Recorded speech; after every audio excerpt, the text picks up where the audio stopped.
O ngayon ho, nako eto si Bato de la Rosa, parang nagpapaalis lang ho ng ano, ng inappoint. Parang nagpapaalis lang ho si Bato de la Rosa, mga bossing, ng hinire nila na ano, na driver. Sabi we want you out now. Sabi ni Senator Bato de la Rosa, kanino pa po?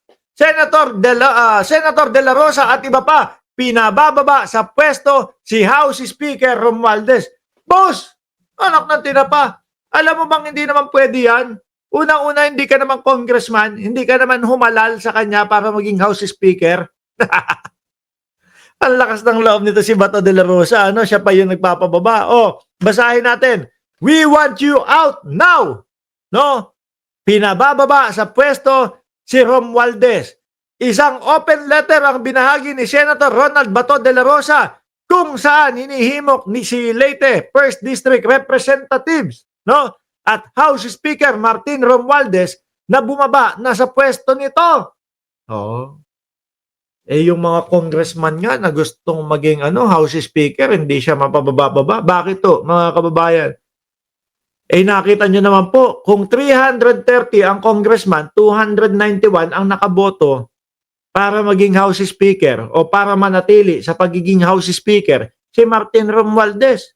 Tapos ikaw na hindi naman bumoto, hindi ka naman bahagi ng Congress, papababain mo, ano yun? Lokohan, bakit? Kasi may mga sinasabi kayong mga issue na kaso naman, hindi nyo naman mapatunayan. Nandyan na si Alaga. No, ayun. Si Alaga, shout out sa iyo. Ang naturang open letter ay mula raw sa undersigned. Undersigned AFP and PNP retired. Putik na yun. Yun na naman pala. Yung mga retired na naman ho pala, mga kababayan. Dati, lagi na nilang ginagamit yan. Pinabababa na ng mga retired. PNP at AFP, si Pangulong Bongbong Marcos, ganito, ganyan. Akala ko naman yung mga active. Kung mga active, kahit papaano, may epekto yan, mga bossing. Pero kung mga retired na ho, matulog na lang kayo sa inyong bahay. Diba? Matulog na lang kayo sa inyong bahay. Pagka wala kayong magawa, at hindi nyo alam kung ano yung mga pinag-open letter ninyo, magganchilyo kayo. Sabihin nyo doon sa apo ninyo, bili mo nga ako anak, nung pangsulse. Maggaganchilyo na lang ako. Kesa kung ano-ano ang sinasabi ko doon sa social media. Ito yung letter daw ho. Dear Speaker Romualdez, we, the undersigned AFP and PNP retired officers, UP Vanguard and concerned Filipino citizen. Baka kasama dito yung 40 million ni yung 40 million ni Dado. Kamusta na kaya si Dado? Mga kababayan. Nung muli ko hong nakita na nagbablog ho yun, nung pagkatapos kasuhan ni General Torre, nakita ko sa Baguio, nagbablog. Tapos ice cream vlog na lang ho. Siguro nag-ship na para sa pagkain vlog. Hindi na nag-vlog ata. May sinasabi yun, 40 million ang kasama namin. Sabi ko, kung tatakbo kang presidente at yung 40 million ay iboboto kang lahat, anak ng tinapa, sure win ka na. Tapos sinahagilap ko yung mga litrato kasi meron daw pong mga retired AFP yun eh. May mga undersigned PNP AFP daw ho yun. Wala naman na ho akong nakikita, mga kababayan. Puro lang po sila, tatatlong po na matatanda na sabi, makikipaglaban sa bayan daw ho. Tingin ko yung mga matatanda na yun, parang hindi ho maiaangat ang kalibre 38 eh.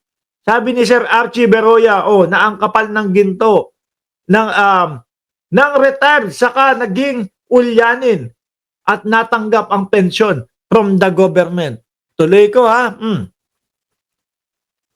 Demand that you immediately resign as congressman of the 1st District of Leyte and Speaker. Enak ng putek, baka mga kayo, hindi kayo nakatira doon sa kanilang distrito Tapos pinagre-resign ninyo, inihalal ng mamamayang Pilipino si Romualdez doon sa kanilang lugar.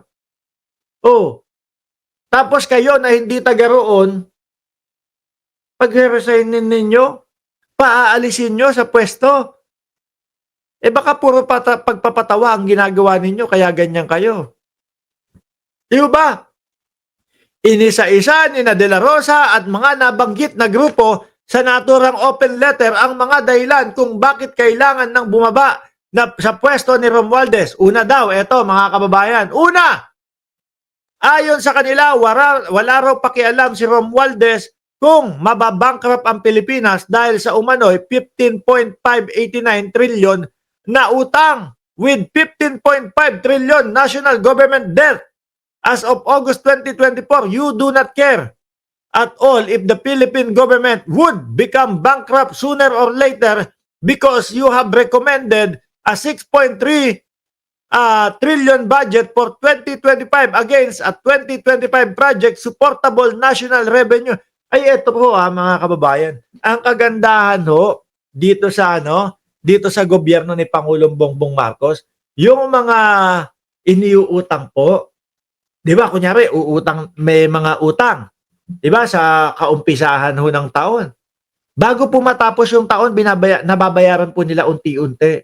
Hindi ho kagaya noong nakaraang administrasyon na kapag magkano na iwang utang noon? 'Di ba, Jose Rosal? Magkano na iwang utang nung nakaraang administrasyon? Trillion din ho yata, kung di ako nagkakamali. Yun, walang bayaran noon. No, iwan kung iwan.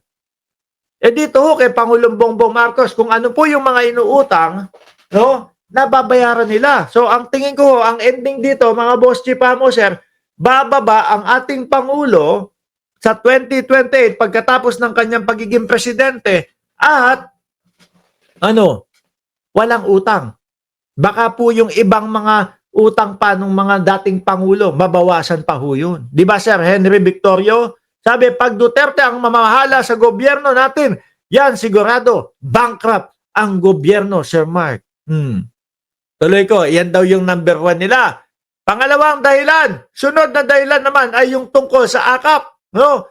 You squandered 26.67 billion from AKAP of DSWD on a fake people initiative to unnecessarily change the Philippines Constitution. Sandali. Parang wala namang kayong patunay dyan. Tsaka ito nagtataka ako sa kanila. Kapag kayong mga ibang tao ang nagbibigay ng AKAP, AIX, yung tupad, galit na galit po yung kampo ng mga Duterte. No? Yung mga senador, ayan, dati ho, nung sila naman namamayagpag, si Bongo, nakasalampak yung pagmumukha ni Bongo pag namimigay ng AKAP, AIX at tupad.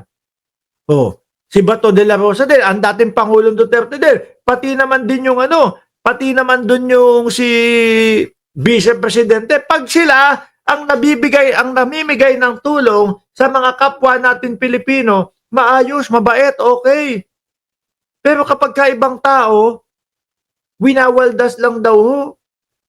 Diba? Sabi ni Ma'am Neng Gigi, may napanood ako sa video sa YT, totoo kaya, na si Joed Serrano ang na-link kay Jinggoy Estrada. Ewan ko, Ma'am Neng Gigi. Iniwan ko na nga yan topic na yun. Binalikan mo pa. No? Ang narinig ko kay Maharlika.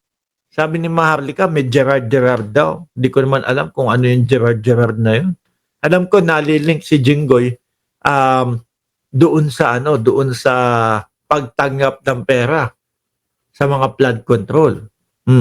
Saint Gerard, yung sa mga diskaya, yung tinutukoy na Gerard ni Maharlika, or ibang Gerald John. Sabi ni Clement de la Paz, wag na munang bumaba si President Marcos para tuluyan ng maayos ang bansang Pilipinas. Ako naniniwala ako dyan Naniniwala ako dyan kasi kung sakali napapalitan pa at napalitan, although kunyari kaalyado, pwedeng umiba pa ng tatahakin yung papalit no? Pero tingnan natin, pangatlo, you failed to safeguard our taxes against corruption that eats about 20% of our annual budget. Briefly, the 2025 national budget would be less than the 2024 national budget. Yan daw ang sinasabi. Ikaapat at panghuli, dahilan, Aside from a report of your multi-million dollar donation to Harvard University, there are reports of your alleged buying spree here and abroad, including a 20% ownership of EEI costing of 1.25 billion. Ayan daw yung mga dahilan nila. Kaya si Bato de la Rosa ay nanggagalaiti at pinapababa si Martin Romualdez. Kausapin nyo yung mga mga taga-distrito ni Martin Romualdez na sila yung magpababa dahil sila yung bumoto. Kayo talaga dyan.